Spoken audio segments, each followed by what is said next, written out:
Matt, you brought Sterling Carter here to hit threes and to be a defensive presence and to have a veteran poise and presence there too. And it seemed like he did all three of those things for you tonight. Yeah, I thought Sterling and Kendall both struggled from threes, but I thought they had good threes. But I thought they did. I thought Kendall had a tough night, and I thought Sterling kind of picked us up.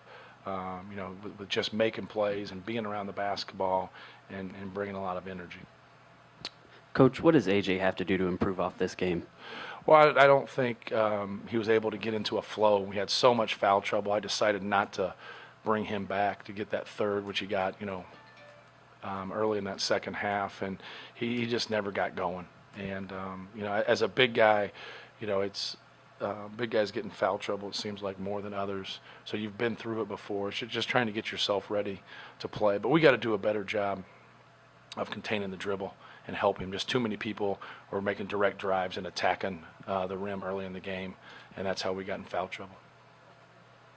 Coach, with two of your bigs out, how important was it defensively for your guards to kind of set the tone? Well, we wanted to stay into him and not let him get into a rhythm, but we also didn't want to keep putting him to the free throw line. And I just think we have to have, better poise at those times of just keeping the ball in front of us, not fouling them, because you don't have those bigs on the back line, or if you do, you have them back there playing tentative because of the foul trouble. But they tried to stretch us out, and they tried to get their big to drive us, and at times it hurt us, and at times, especially at the end, I thought we did a good job.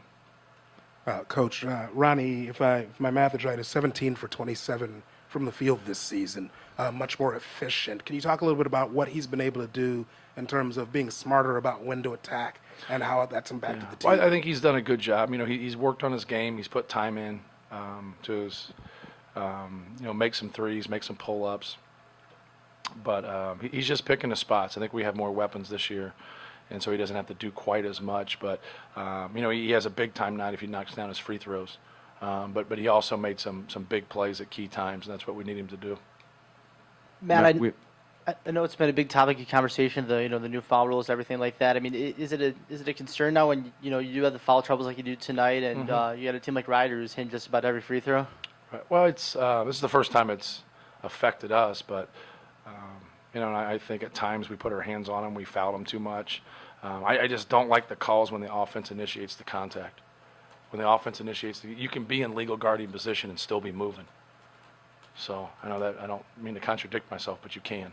It's the actual rule. So I can be sliding my feet as long as I'm not putting my hands on them. When there's contact and they initiated it, it's not a foul on the defense. And there is such thing as incidental contact. If you called every single solitary foul on contact, you're going to call a lot of fouls. And so I think it's a little excessive tonight. I think they got to look at it. They got to watch film and kind of, get a happy medium. There's a lot of constants that's been in place. You can't put two hands on them. You can't guide. So things were getting called before. So we just can't go over the top with it. And I think tonight was a little – there was about 3 or 4 calls that weren't – either the call wasn't on the defense or probably should have just been a no call and a play on. Sterling, you made some contributions in the first half of this game. How much does that help you just be in the flow, be ready when it's later in the game and it came down to some of those crucial plays in the last couple minutes? I felt like it just gave me more confidence. I've been lacking a little bit of confidence throughout the beginning of the season, and it just my start to the game today was a little different, and it just gave me more confidence. Sterling, just obviously when you came to Purdue, a lot was talked about the strength of your game being your shooting, but you always said that you feel like you can impact games in a lot of other ways than just with your jump shooting. That's sort of what you did there down the stretch. Is that kind of the sort of player you think you always are, that you can make big plays on defense and on boards? I feel like that definitely describes my game. My shot is off right now, but I know that I can impact the game in other ways, and that's what I've been continuing to do, and try not to harp so much on my shot not going in, but continue to help my team in other ways. Jay, how much of a emphasis in practice and then in the film room has these new foul rules been? And did you see it taken away from your style of play from years past? Or, how are you seeing it affect this team right now? In practice, the coach will let us go at it. So I feel like that when we get in the game, we got that practice mentality, and we can't play like that. You know, since the new rules, we gotta keep our hands off and just move our feet. To go back to Sterling, less than a year ago, you were with another program, and essentially, they didn't want you anymore. How much has that sort of motivated you? And did you come into this season with maybe a little bit of a chip on your shoulder, wanting to prove something to some people? Does a game like tonight help you do that? I would say so. Yeah. I just felt thankful for the opportunity to become a Boilermaker and be here with these guys and be given a great opportunity like this. And you don't miss something until you don't got it anymore. And I hope that's what that school feels. And I'm glad to be here and playing hard for this team. For Ronnie, this is 2 games now out of 4 where you guys have had to make big plays in the final minutes of the game. We've talked a lot about last season and how that didn't happen a whole lot.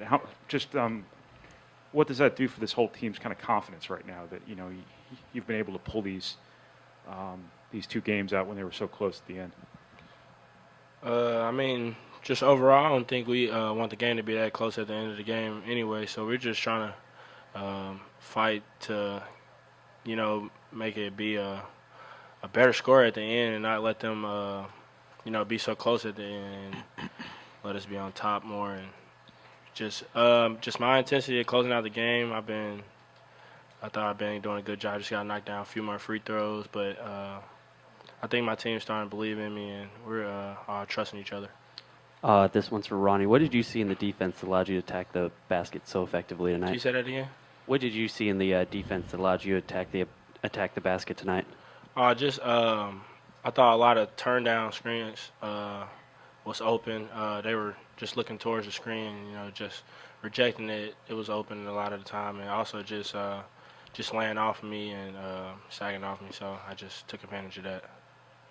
For the guards, the first 2 games.